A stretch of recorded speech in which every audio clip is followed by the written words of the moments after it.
Wonderful. Thank you so much for that really generous introduction. Hopefully you can all see my screen.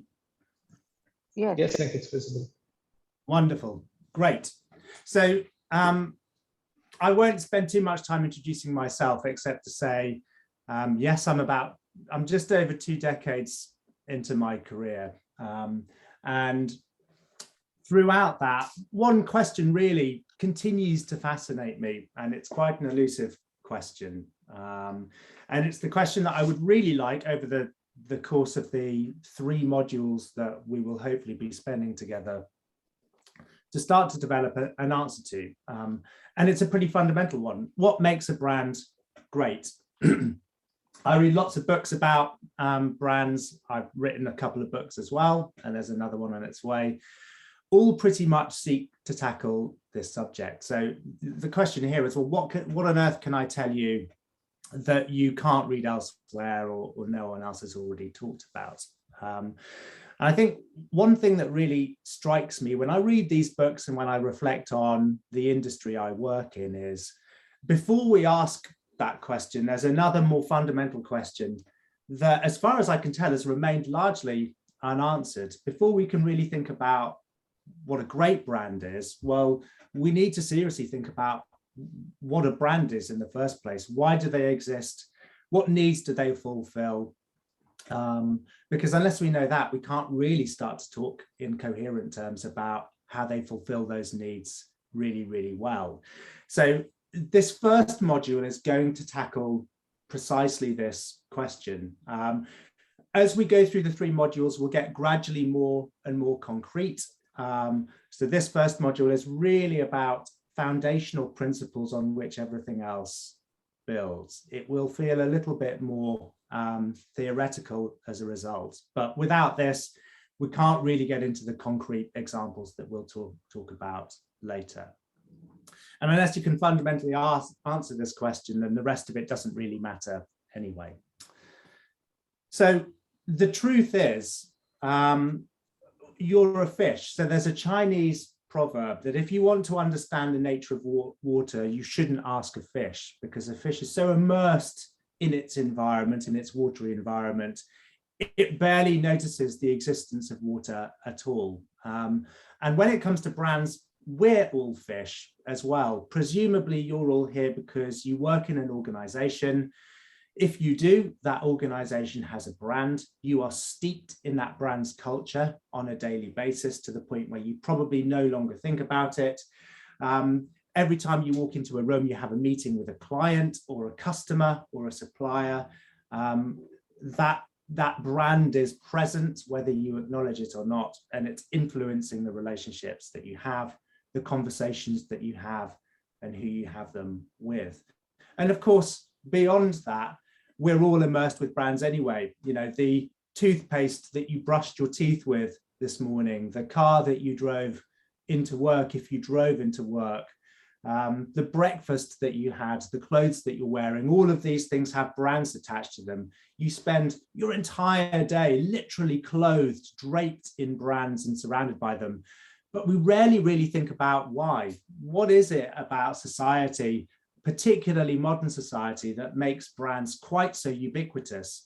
And what can we learn by really questioning that? And that's really where I'd like to start here.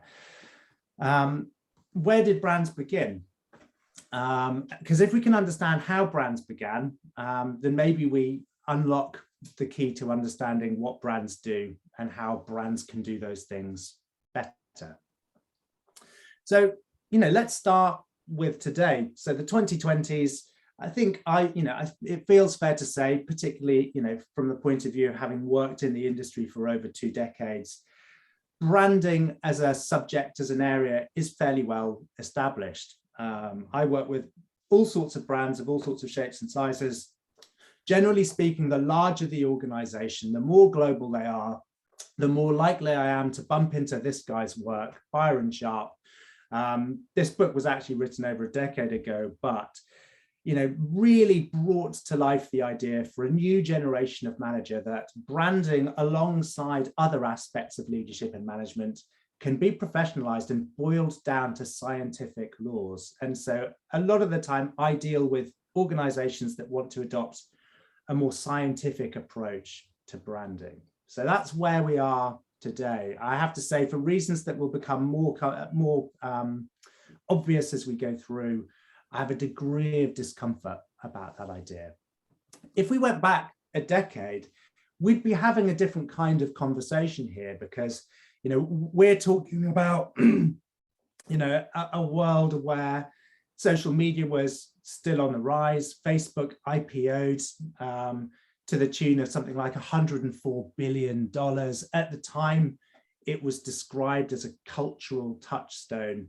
The idea was very much that the power balance between brands and organizations and people was shifting much more in favor of people, and that brands were going to have to stop broadcasting and actually entering much more of a two-way dialogue with consumers.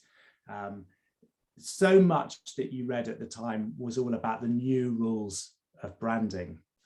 Let's go back another 10 years. Again, there was still another set of new rules. This was when Naomi Klein and her book No Logo really railed against the perception that organizations were becoming extremely global, extremely muscular, that the world was effectively being dominated by these large global brands. This was the era of the rise of the super brand. Naomi Klein in particular suggested that this was a really insidious situation to be in, that organizations were no longer concerned about creating really great services or products to deliver against human needs. They were more concerned with developing really powerful brands that would effectively crush those needs and dominate society as well. So again, a different decade, a completely different set of ideas of what branding was and what the rules of branding were. We go back another decade. This was the dot-com bubble. I'm sure some of you were present at the time. We had all of this data swimming around. The internet still felt quite new and quite fresh. Organizations like Boohoo burned through scary amounts of money in really short periods of time. They destroyed about $135 million worth of value inside 18 months. Again, at the time, it was all about branding feeling quite new and playing to a new set of rules. We go back another 10 years into the 1980s, the birth of brand valuation. This is when we really started to see branding appreciated as the development of a business asset rather than a marketing cost. The idea that brands had equity and value, that they could be put on a balance sheet. Interbrand, where I used to work in brand valuation, conducted the first brand valuation in 1984 of the portfolio for Rank Hovis McDougall to help them fend off a hostile takeover from an Australian business called Goodman Fielder Watty. So this is when we really start seeing branding appreciated as a business asset and a profession worthy, consequently, of genuine investment. But you go back further, the 1970s was the birth of positioning. This book by Al Rees and Jack Trout came out in 1972 and was all about taking Madison Avenue principles and using them to sell entire businesses. This is really where the idea of B2B branding was born. We go back another 10 years. In the 1960s, we see the rise of segmentation and attitudinal and lifestyle segmentation, popularized by people like Daniel Yankelevich. Again, another 10 years.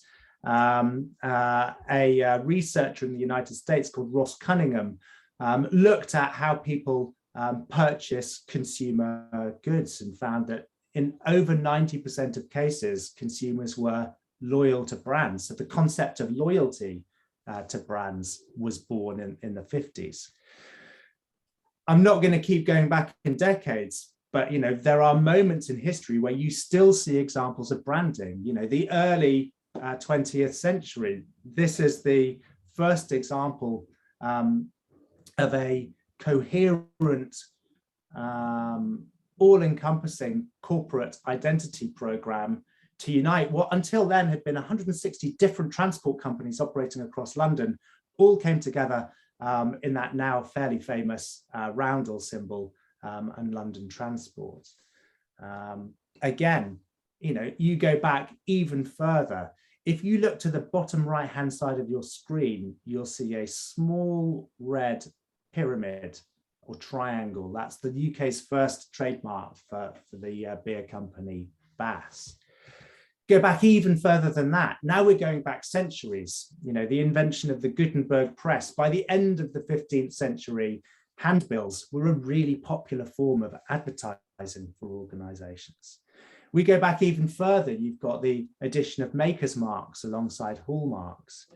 You have to leap back even as far as Pompeii, where part of what got preserved when the volcano went off is all of this advertising on walls. Arguably the world's earliest form of social media. In fact, you have to go really far back. This is as far back as we understand civilization goes in the Indus Valley. Seals by Harappan traders that had clearly informational value. They were there to symbolize or to delineate where a product that was being marketed came from.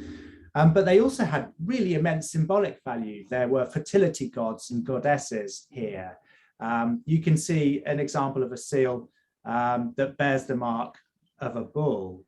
And in this civilization, bulls then, as they largely do now, communicated a sense of power and wealth and vitality. The merchant who chose this as a seal didn't do it randomly. Very, very clearly wanted to communicate those ideas. This is what I know as a brand, and this is as far back as we can go.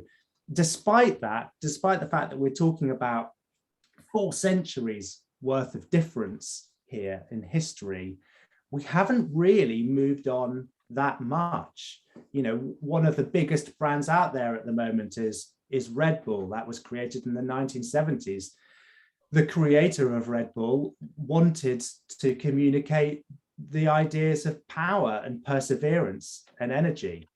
So 2 red rutting bulls were introduced to communicate power. The color red itself was chosen because it symbolizes perseverance, and that rising sun behind them is all about energy. There's really very little difference between these 2 sorts of things.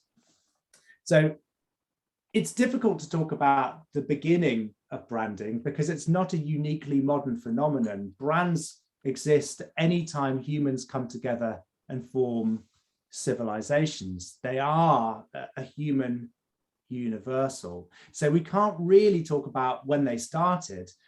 The next question then is, well, if they've always existed wherever civilizations have existed, what's that psychological need? What's that thing that's fundamental to humans and the way that we come together that means that we end up inevitably creating some form of branding? And the answer is not a new answer either. It's anthropomorphism, this idea that as humans, we have this chronic tendency to ascribe human qualities to non-human entities and objects. And I didn't create this idea. This idea was created in the 6th century BCE by a Greek called Xenophanes, who traveled through different continents. And as he noted, each continent that he visited, the gods tended to look different. But not only that, they tended to look like the people who populated those continents. And he noted that men tend to create gods in their own image. And over the intervening centuries, this idea expanded to apply to not just the qualities we ascribe to gods, but the qualities that we ascribe to pretty much anything that isn't a human. Wired can fret that anthropomorphized animals actually confuse children. And we're surrounded by anthropomorphic language, even though we don't necessarily realize or acknowledge it. I can open a copy of the Financial Times and read that equities are suffering. Of course, when you think about it, equities aren't people, they don't have feelings. There's no meaningful way in which they can suffer. However, when we read a headline like this, we understand what is meant. We understand that it means that equities are on the decline. We're just describing an emotion to them because it's what we tend to do as human beings. So even in a B2B space, even in one of the most serious objective publications that are out there, you will still read a front page headline with anthropomorphic language. We cannot help but anthropomorphize things. And this is particularly evident in the world of brands. Anthropomorphic language when it comes to brands is absolutely everywhere. We talk about brand desire, brand love, brand personality, brand romance in some cases. It's really difficult to work in this space and to think about brands and to talk about talk about brands with people and avoid language that is really anthropomorphic. It's an extremely anthropomorphic space that I work in. And it's for this simple reason, brands exist because people can't help but anthropomorphize businesses and often the products and services that they sell.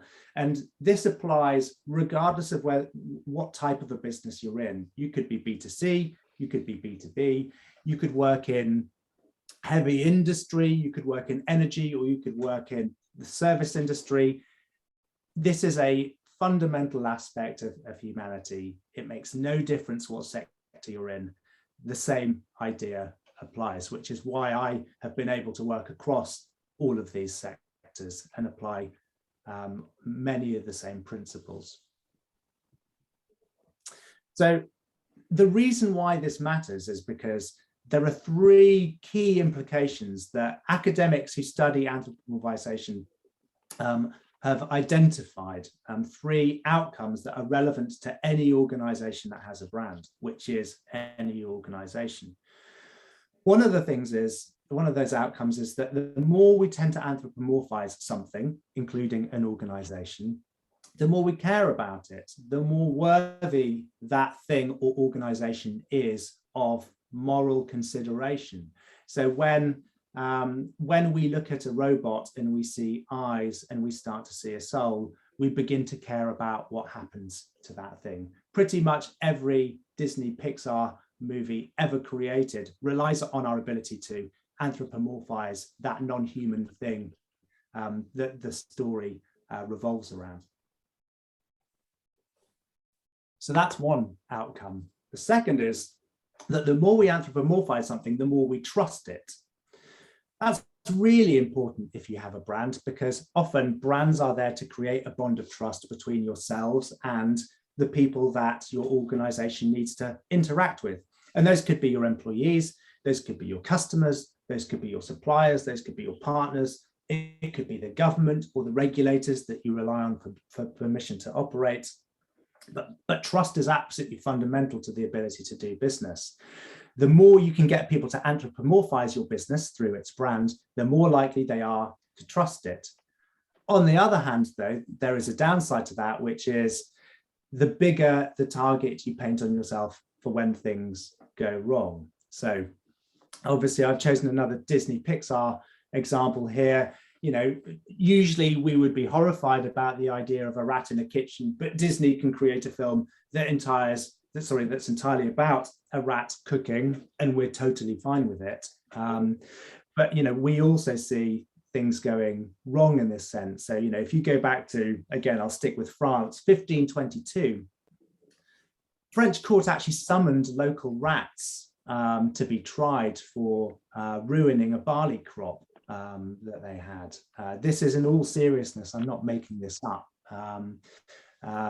The court case was twice delayed because the rats failed to show, and their lawyer, and they did actually have a lawyer working for them, suggested it was because the rats were afraid of the cats that they would encounter on the way to the courthouse, and suggested that the court provide the rats with safe passage to the courthouse and they would turn up. And this isn't a joke, this is actual history, and an example of, again, the extent to which we tend to anthropomorphize things, to the point that French courts of law will actually try non-human entities.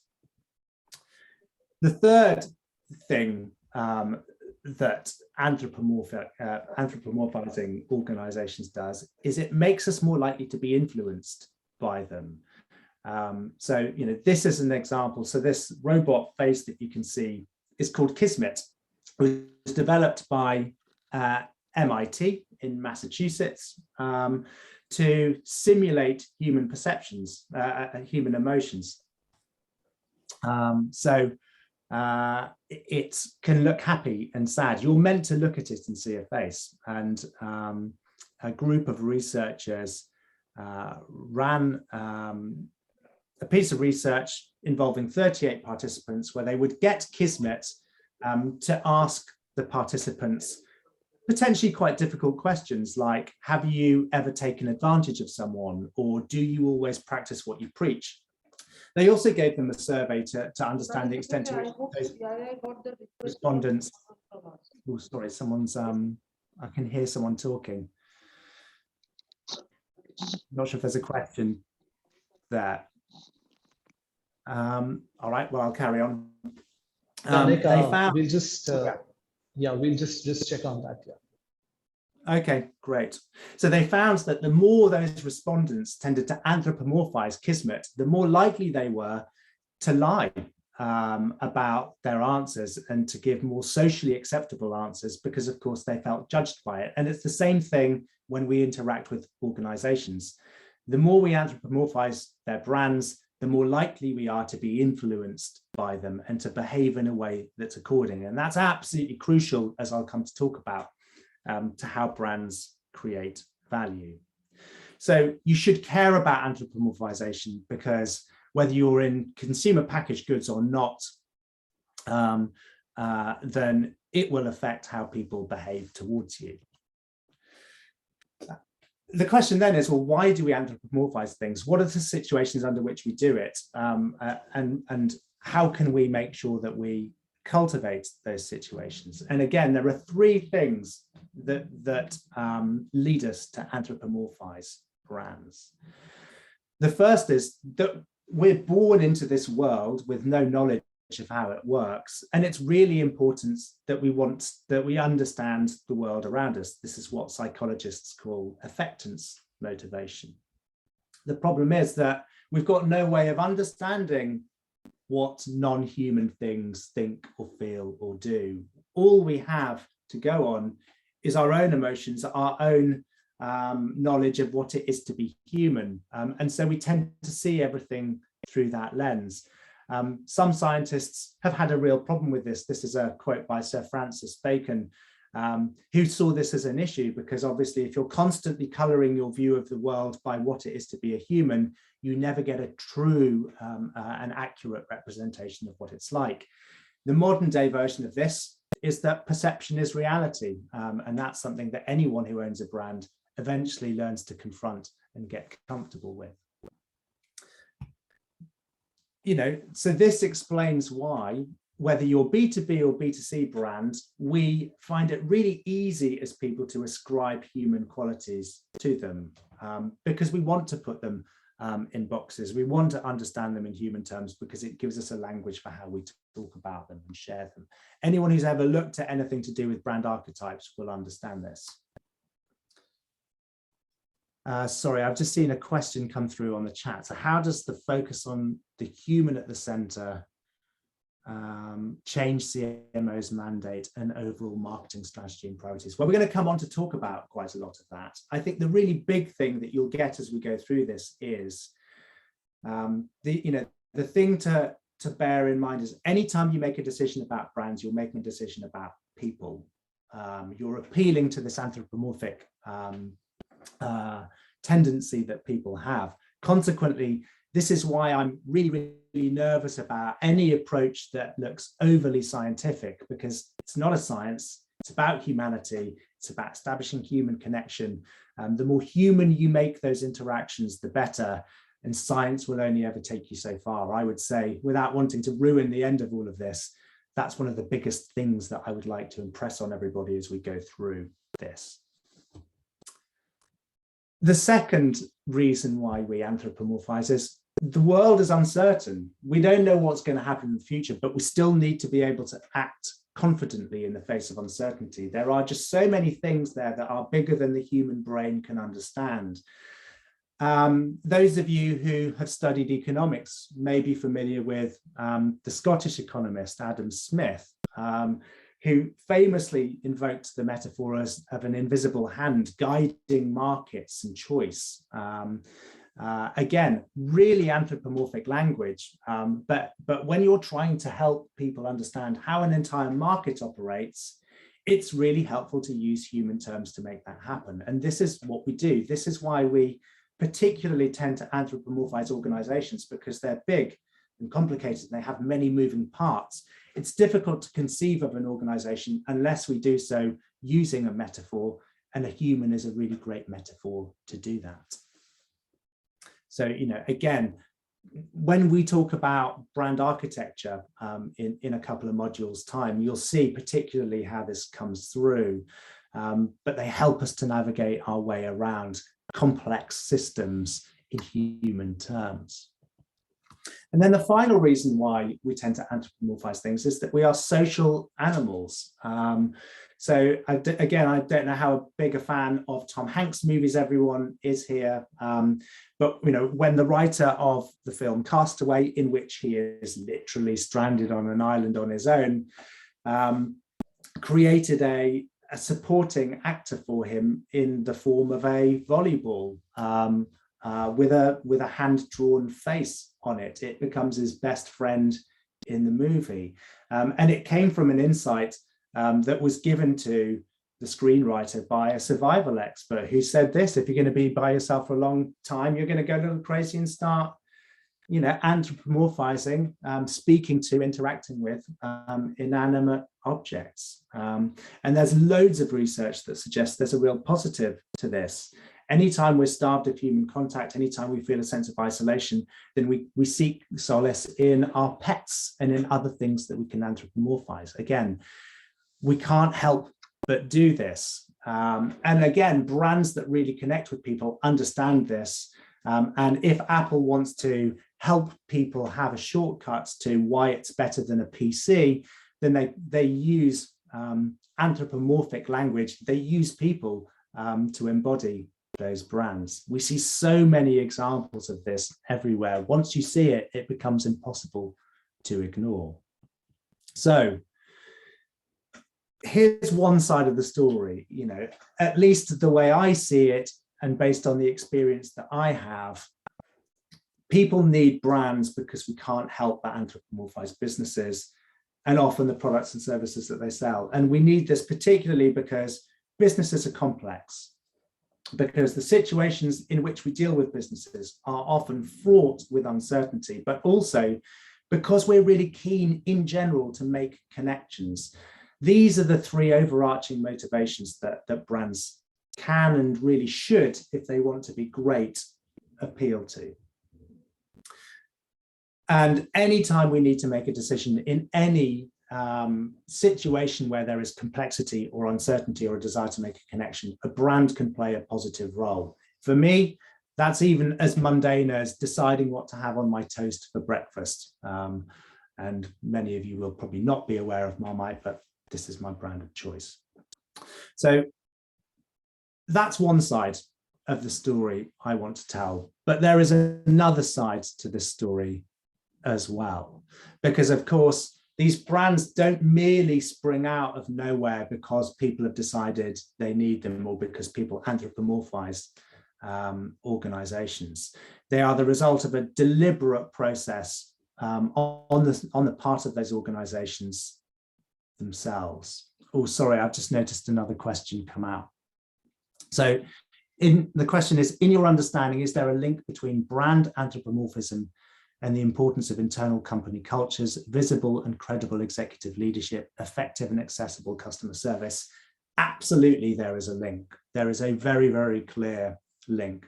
The people who really get branding well understand that anthropomorphization happens everywhere that a brand interacts with someone. As I'm just about to come on to talk to, it is critical to the way that brands create value. So yes is the very, very short answer to that question. So let's come on to talk about that.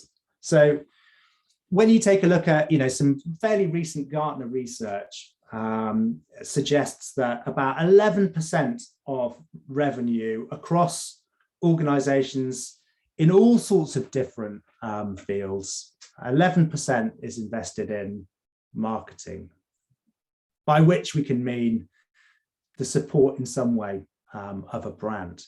If we take even just the 500 largest organizations in the world, they have a combined revenue of about $30 trillion. So it's extremely fair on that basis to say organizations globally are spending multiple trillions of dollars investing in maintaining, creating, supporting brands.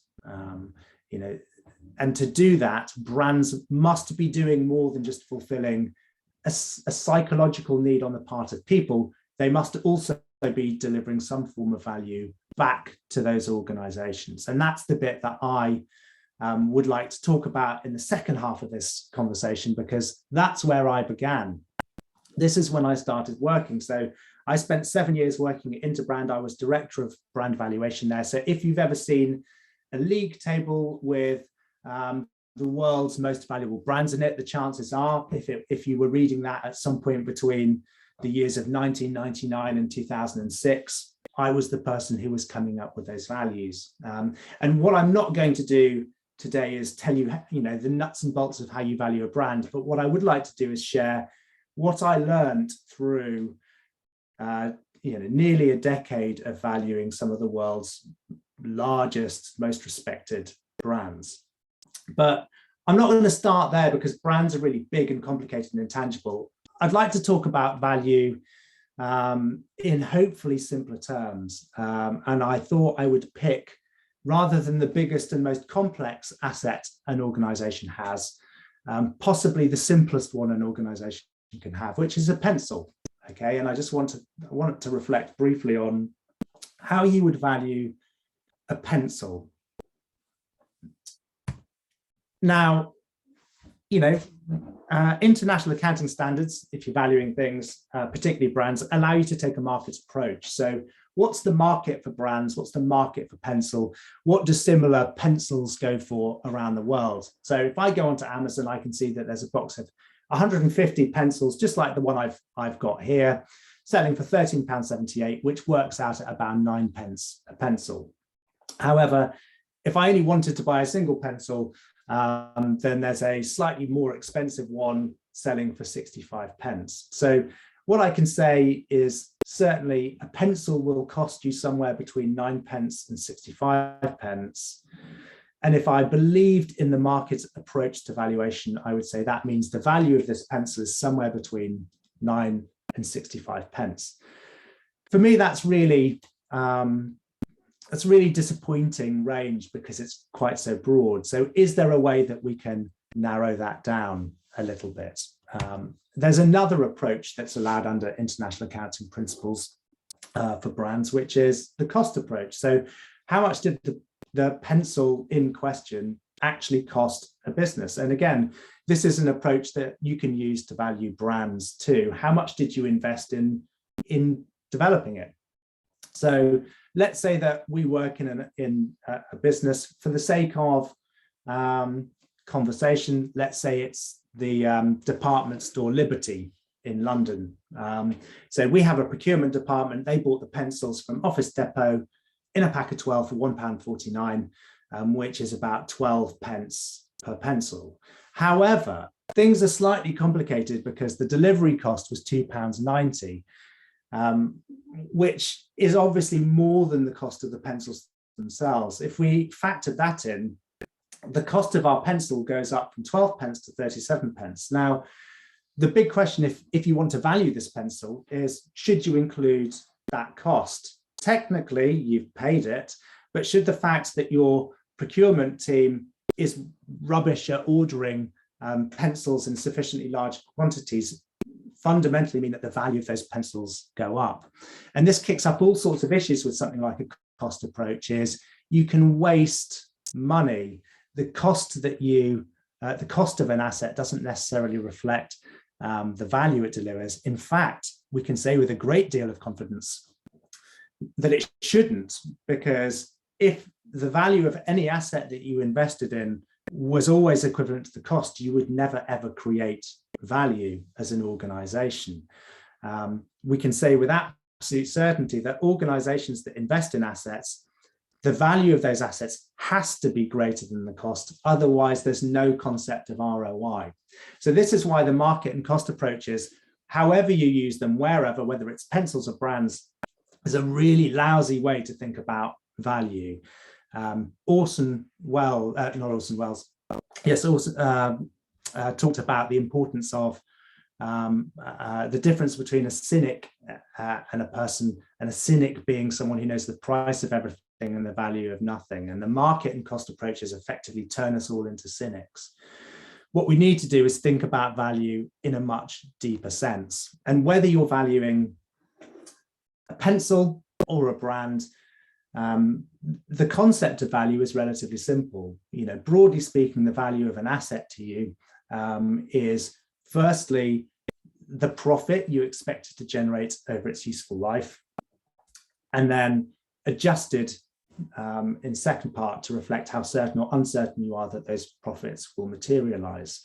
So let's go back to this question. We know what the pencils cost us. It's cost us 12 pence each. If we work at Liberty of London, how do we work out what the actual value of this pencil is?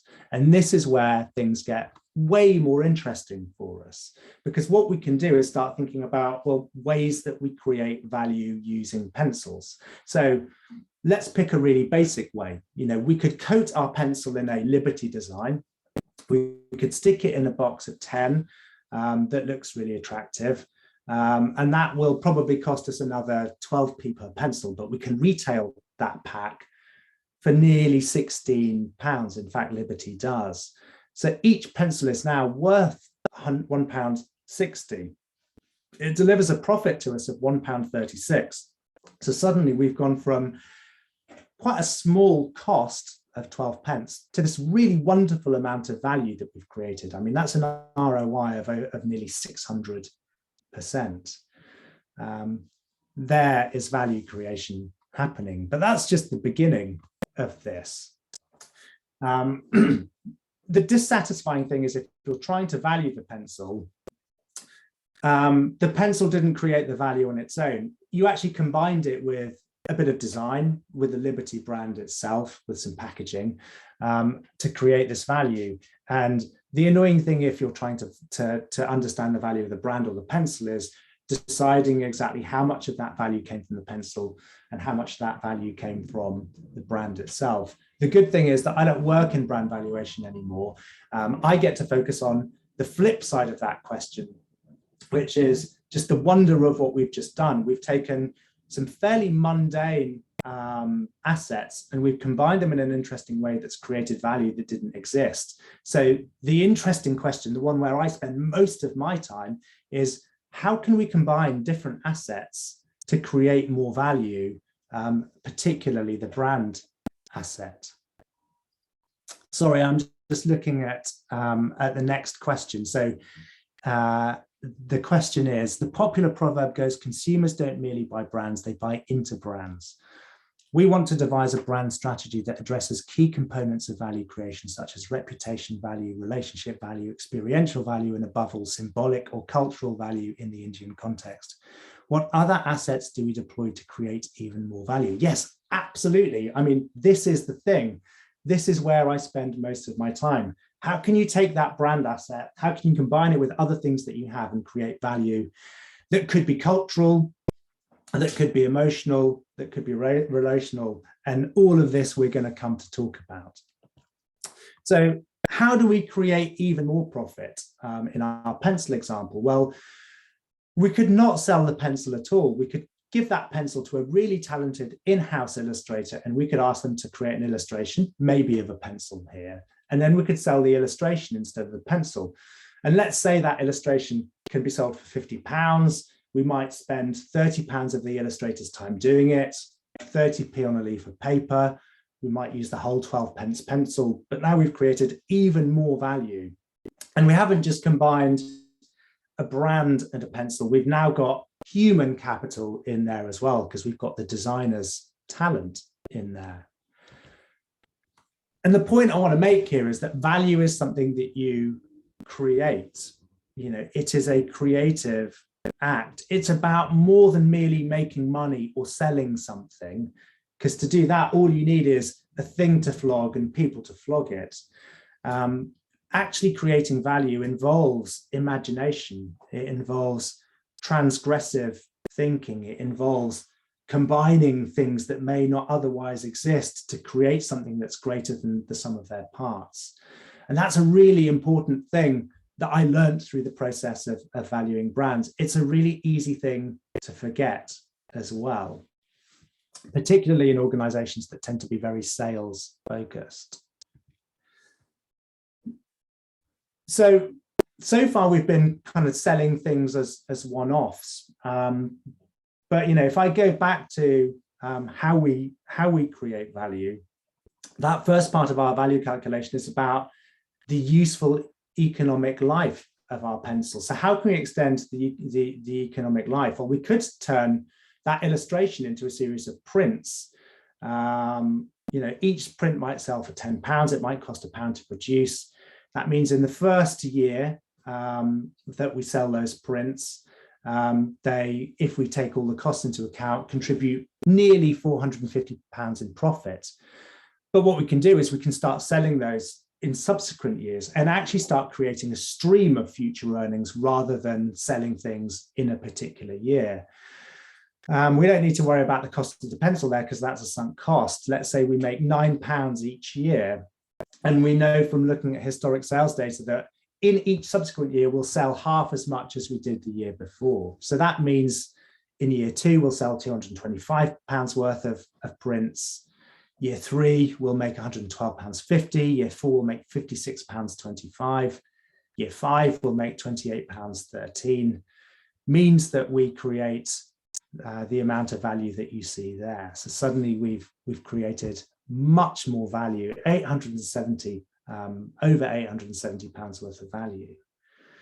Now let's say we add the Liberty brand to that print, because our data scientists have told us that actually they've noticed on a like-for-like basis, when you add the Liberty brand to something, the drop-off rate is lower. And actually the drop-off rate is 20% rather than 50% each year. So now in year 2, rather than selling £225 worth or making £225, we make £360, and then £288 in year 3 and £236.40. So you can see the drop-off rate is lower. We're discounting at a lower cost, and we have a higher value because we're more certain that the brand will help us to create loyalty and create a higher and more reliable income stream for our pencils or our pencil illustrations.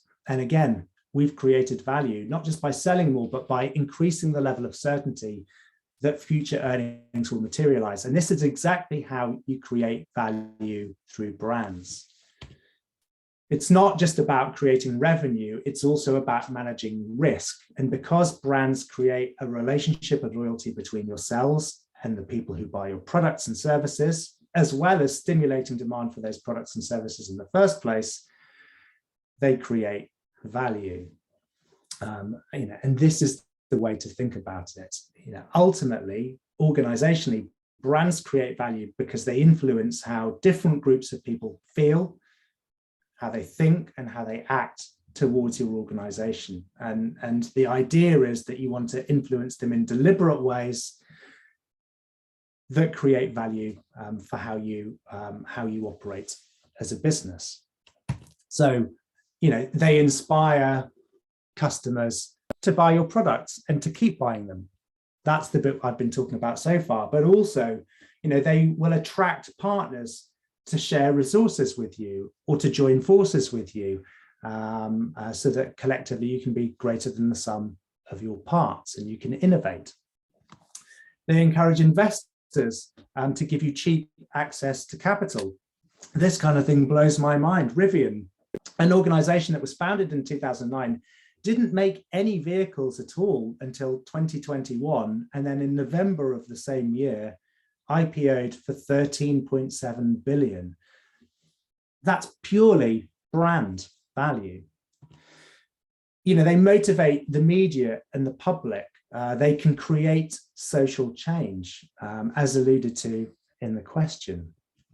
You know, they can attract more talented people to come and work with you. This is an example of Google's office in Zurich, where they have slides for people to move between floors. They've got meeting rooms in the shape of gondolas. They call people who work there Zooglers, and it's all about giving them cheaper access to better talent that will help to create growth for that organization. You know, engaging with NGOs, sustainability is such an important theme for brands at the moment. Your brand helps you find other organizations to partner with to unleash your sustainability superpower and make yourselves more loved in the process. And of course, brands also give you permission to operate, whether you're an oil company or, you know, in this case, you can see, you know, if you followed Formula One, Marlboro branding has been replaced by Mission Winnow branding. Mission Winnow is a lab created by Philip Morris International, the owners of the Marlboro brand, to give themselves more permission to operate across countries. So this isn't about stimulating demand, it's all about managing risk and having a license to continue to have a business and to be accepted by the communities that they need and they rely on as organizations. So this is how brands work for organizations, but they also do a job at the level of an economy as well. I'm sure you guys are familiar with Industry 4.0. You've probably seen a chart like the one on the right. And because we tend to think of this as the evolution of capitalism, then these charts tend to highlight the change in capital and productive capital that each of these forms of industry has entailed, from kind of the introduction of mechanization to mass production to the introduction of the computer era, and then in the case of Industry 4.0, autonomous production as well. The image to the left, though, is of probably my favorite economist at the moment, a lady called Deirdre Nansen McCloskey, who points out the error of attributing industrial growth and economic growth to tangible capital and developments in it. Her analysis of economies over history is that there has always been some form of materialistic technological evolution. There's always been some form of capital. It's too feeble to explain the growth that we've got. She attributes that level of growth and the explosion in growth very, very directly in another area. Ideas, she suggests, not capital, are the hidden secret of economic success. And the economies that have had the greatest growth are the ones who've experienced some form of liberation of ideas through a greater sense of democracy, through the ability for more diverse opinions to come into the room from more diverse areas. Einstein didn't say this, but lots of people did.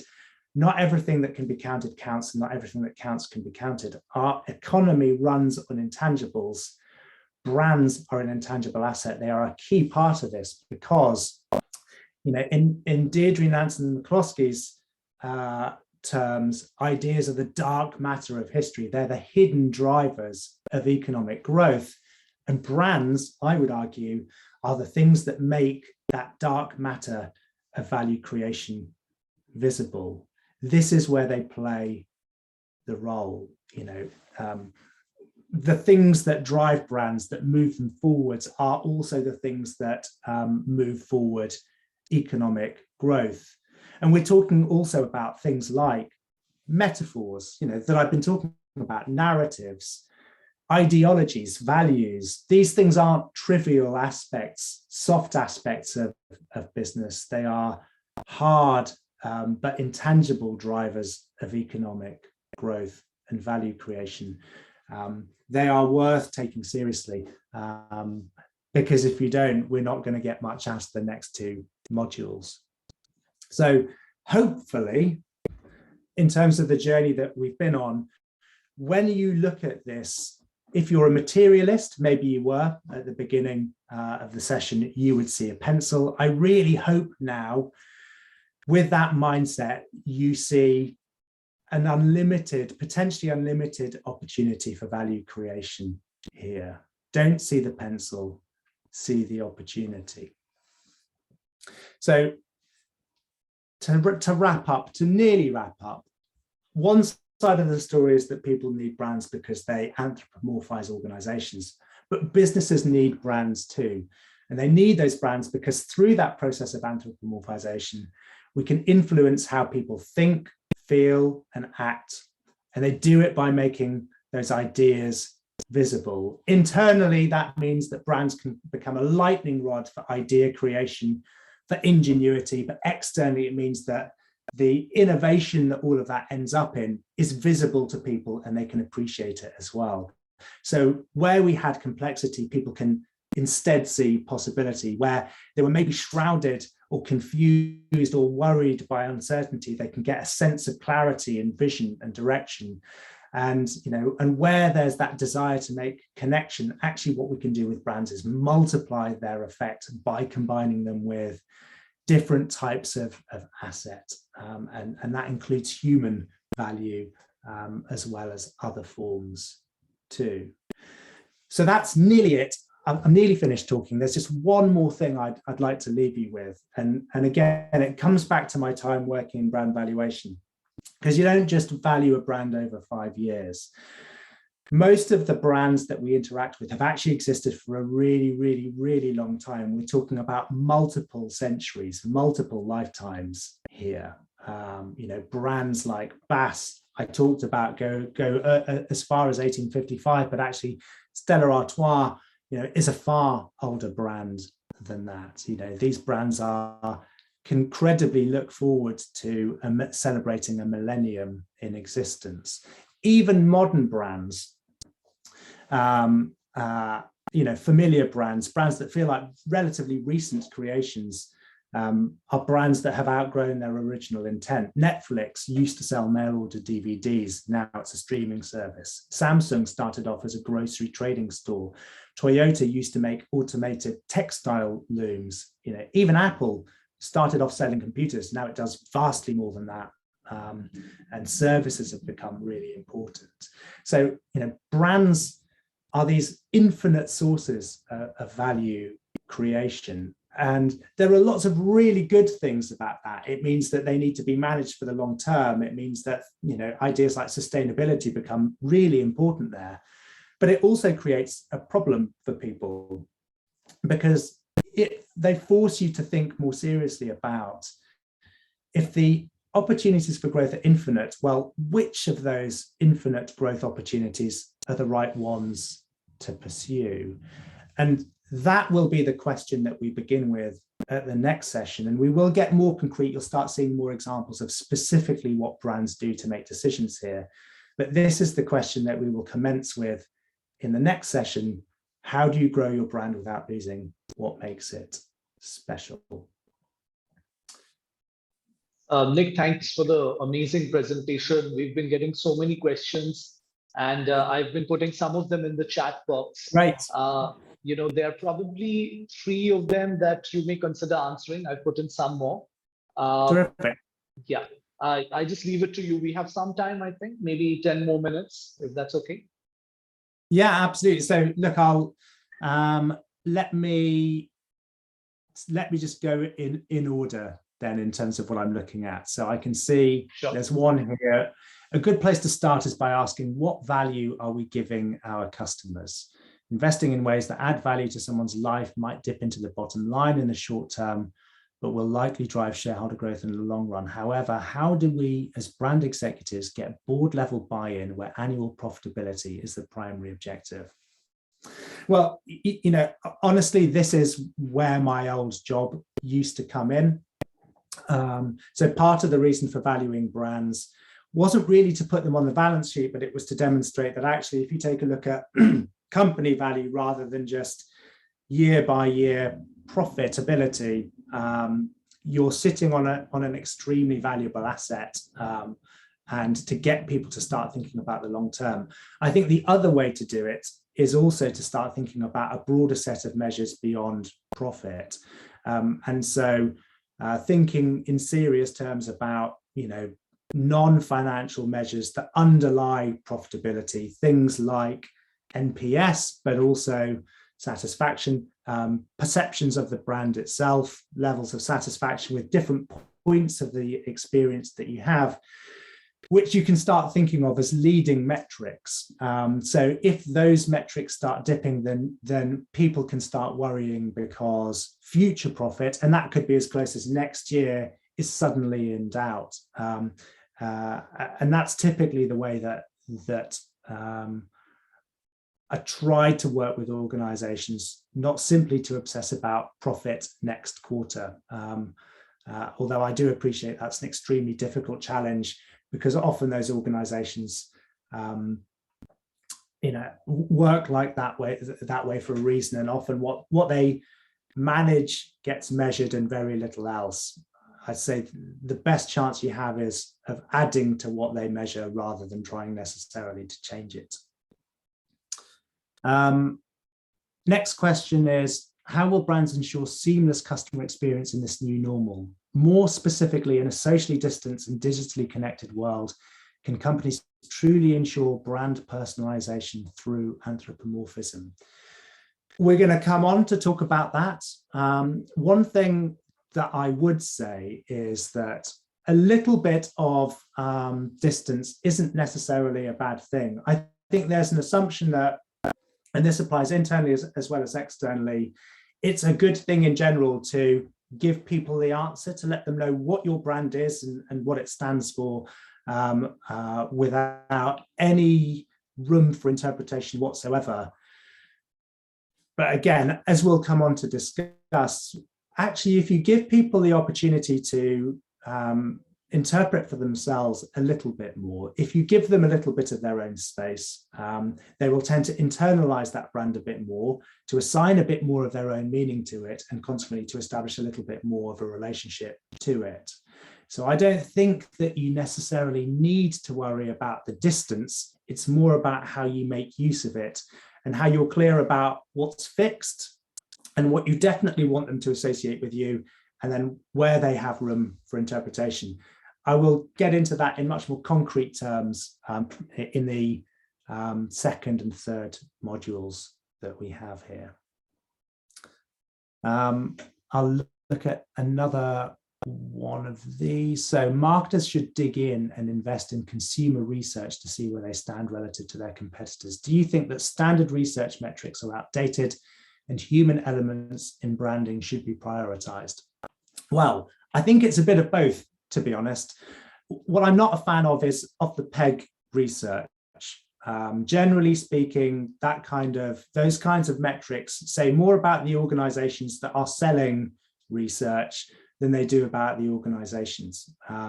You should have an idea. If you are a brand owner, you should be fairly clear, if you have a good strategy, on who you want to influence, what you want them to think about you, what you want them to believe about you, how you want them to behave towards you, and consequently how that will come back to you in terms of your profitability and the reliability of that profitability. Those are entirely idiosyncratic and differ by every organization. And because they do, the measures that you use should also differ by organization. I would generally say you want a mixed set of measures, some around your image, some around the quality of the experience that different audiences have about you. I also think it's worth thinking about who that research is conducted with, because Very often the focus is on the consumer or the customer, but actually suppliers, colleagues are really, really important to value creation and should also be included. And that you should have a mixed set of measures for each one of those audiences that reflects your belief about how you create value, that combines overarching kind of non-financial strategic measures. How satisfied are they? With image measures, what do they actually think about you? With touch point measures, how do they experience you? With the financial measures that should come out of that.